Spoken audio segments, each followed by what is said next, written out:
Science lab. In the process of photosynthesis, plant produces glucose and oxygen. Some glucose is used up by the plants, while some is stored in the form of starch. In this experiment, you will find out about the presence of starch in plant leaves by a simple method.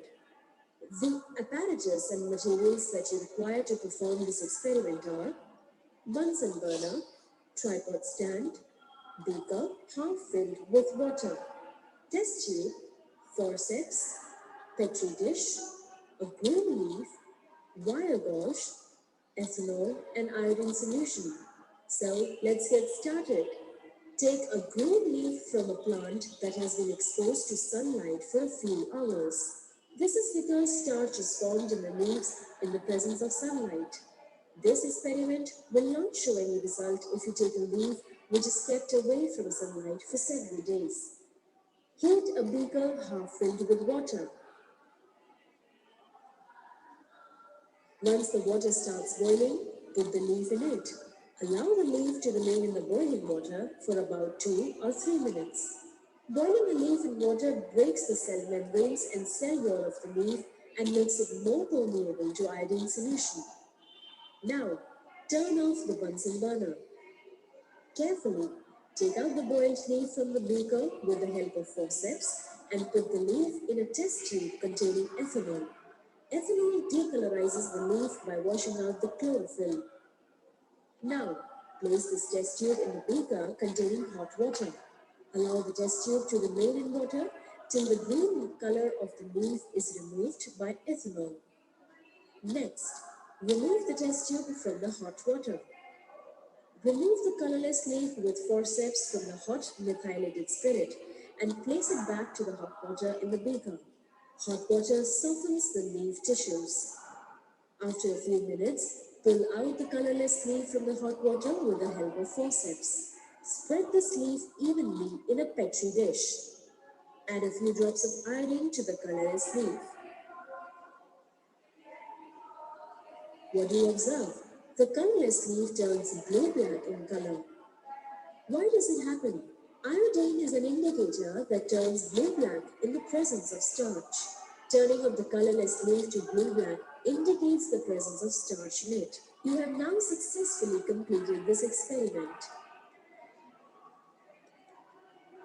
Yes, Beta ji, this is one experiment. This is one way of testing the presence of starch in leaves. हम लोगों ने ये already पढ़ लिया है कि it is the leaves where the food is being produced by the process of photosynthesis. All right. अब यही जो चीज है हमने प्रूव की है. We can also do it by another experiment which is given in your book where you keep 2 potted plants in sun. All right ना? और उसके बाद में आप 2 potted plants एक तरह के लेते हैं, एक आप डार्क में रख देते हैं for 72 hours और दूसरा वाला potted plant आप सनलाइट में रखते हैं for 72 hours. Then you take leaf from both the plants and perform iodine test. और उसके बाद में iodine test जो अभी आपने देखा, we will see that the one which is kept in dark, उस leaf में presence of starch indicate नहीं होगा because in dark conditions, in the absence of sunlight, the plant will not be able to perform photosynthesis.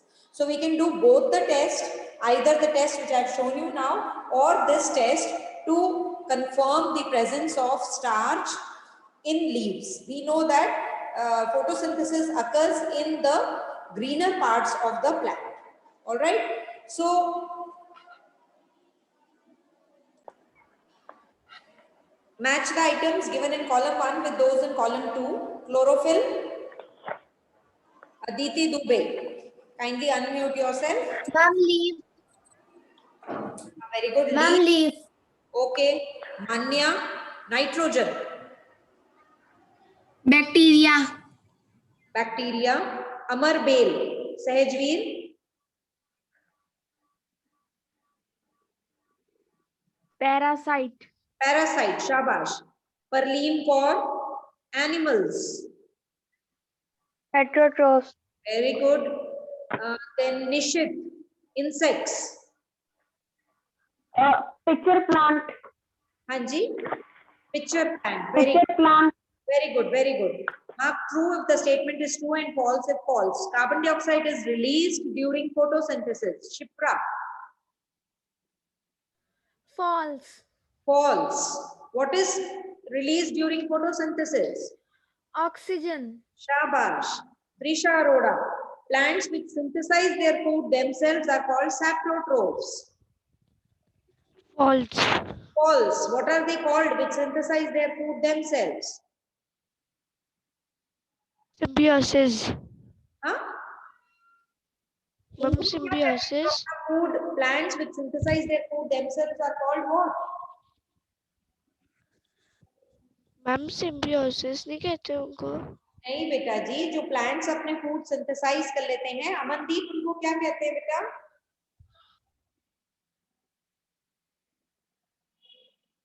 Amandeep, Jaskirat Singh,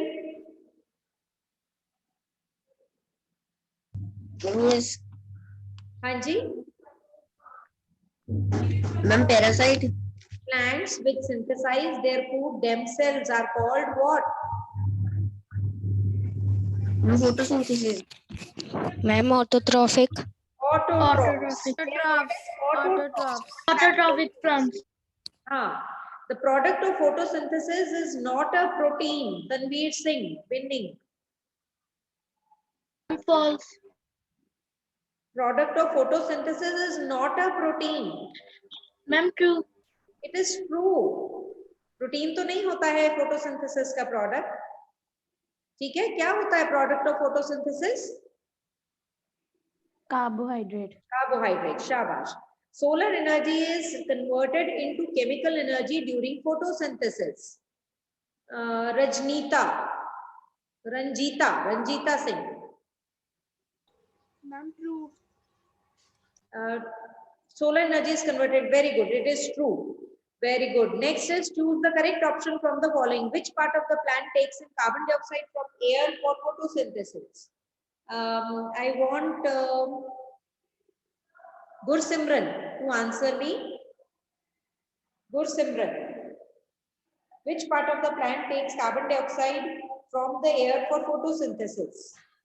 ma'am stomata. Stomata, shabash. Choose the correct option from the following. Plant take carbon dioxide from atmosphere mainly through their Trisha Arora. Leaves. Leaves. बिल्कुल ठीक है. ठीक है. Now that is all with your back exercise questions. I'll be sharing the answers for the back exercise questions today.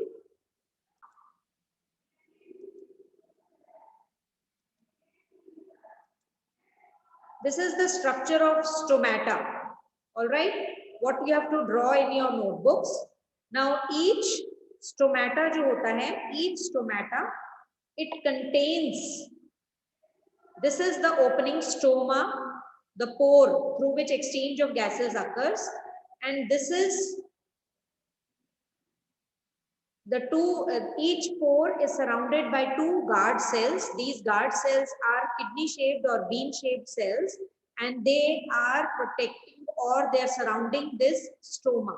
This is an open stoma, जहाँ पर कि ये दोनों kidney-shaped cells जो हैं, they are stretched out, making this opening here, and through which exchange of gases will also occur, and also transpiration will occur. Transpiration आपको पता है, it is loss of water in the form of water vapor from the plants.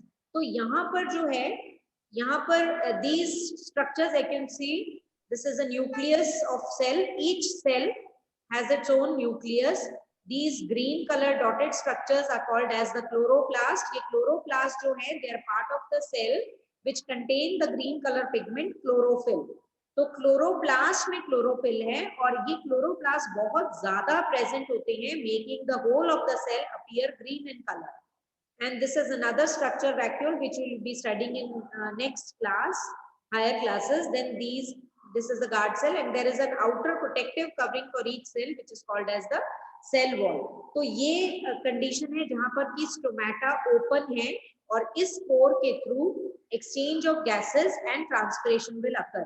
There will be carbon dioxide which will enter into the cell through this pore, and oxygen formed during photosynthesis will be released through this stomata only. ये closed condition है when the photosynthesis is not occurring. At this time rate of transpiration also will be less because ये opening जो है close हो गई है. So this is the structure you will have to remember for open and closed stomata. Now we were talking about page 2 structure of cell. आपको पता है कि कोई भी बिल्डिंग जो है उसको बनाने के लिए बहुत सारे ब्रिक्स की जरूरत होती है. ब्रिक्स वन बाय वन आप लाइन करते जाते हैं, then it forms the whole of the building or wall. Similarly, जो लिविंग ऑर्गेनिजम्स होते हैं उनकी बॉडीज जो होती है they are made up of very very tiny units which are called as cells. हमारी बॉडी, कोई भी बॉडी हो, चाहे वो प्लांट है, एनिमल है, कोई भी ऑर्गेनिज्म जो है, its body is made up of very very small structures which are called as cells. जो सेल्स होते हैं वो माइक्रोस्कोपिक होते हैं, मतलब हम अपनी आईज से देख नहीं पाते हैं. We have to see these cells with the help of microscope. और कुछ ऑर्गेनिजम्स ऐसे भी होते हैं जो सिर्फ और सिर्फ एक सेल के बने होते हैं, यूनिसेल्युलर ऑर्गेनिजम्स. लेकिन जो सभी सेल्स होते हैं उनमें कुछ पार्ट्स जो होते हैं वो कॉमन होते हैं. जैसे कि हर सेल जो है इसकी एक आउटर मोस्ट कवरिंग होती है जिसको हम कहते हैं सेल मेम्ब्रेन. ठीक है, आउटर मोस्ट कवरिंग को हम कहते हैं सेल मेम्ब्रेन. इसी तरह से मोस्ट ऑफ दी सेल्स, ज्यादातर सेल्स में एक बहुत ही प्रोमिनेंट और सेंट्रली लोकेटेड एक स्ट्रक्चर होता है जिसको हम कहते हैं न्यूक्लियस. ठीक है, इस न्यूक्लियस को ब्रेन ऑफ द सेल कहा जाता है क्योंकि ये न्यूक्लियस ही होता है जो सारी एक्टिविटीज सेल की कंट्रोल करता है. और न्यूक्लियस जो है उसमें एक जेली लाइक, न्यूक्लियस के बाहर सेल मेम्ब्रेन और न्यूक्लियस के बीच में सेल मेम्ब्रेन जो आउटर मोस्ट मेम्ब्रेन है और जो न्यूक्लियस है, इन दोनों के बीच में एक जेली लाइक सब्सटेंस प्रेजेंट है जिसको हम कहते हैं साइटोप्लाज्म. ये तीन पार्ट्स हर किसी सेल के, मोस्ट ऑफ द सेल्स के इनहेरेंट पार्ट्स हैं. मतलब these are the three basic parts of each of the most of the cells. One is nucleus, the outermost membrane which is cell membrane, then a centrally placed nucleus, and third cytoplasm. ये cytoplasm ही वो space है in the cell जहाँ पर सारी cell की activities होती हैं और ये सारी सेल की एक्टिविटीज कंट्रोल की जाती हैं थ्रू न्यूक्लियस. और एक सेल को दूसरे सेल से सेपरेट करती है ये मेम्ब्रेन जिसको हम कहते हैं सेल मेम्ब्रेन. ऑलराइट, तो ये जो तीन पार्ट्स हैं हर सेल के important या most must parts हैं. We'll be studying about the structure of cell in detail in class 8. All right. So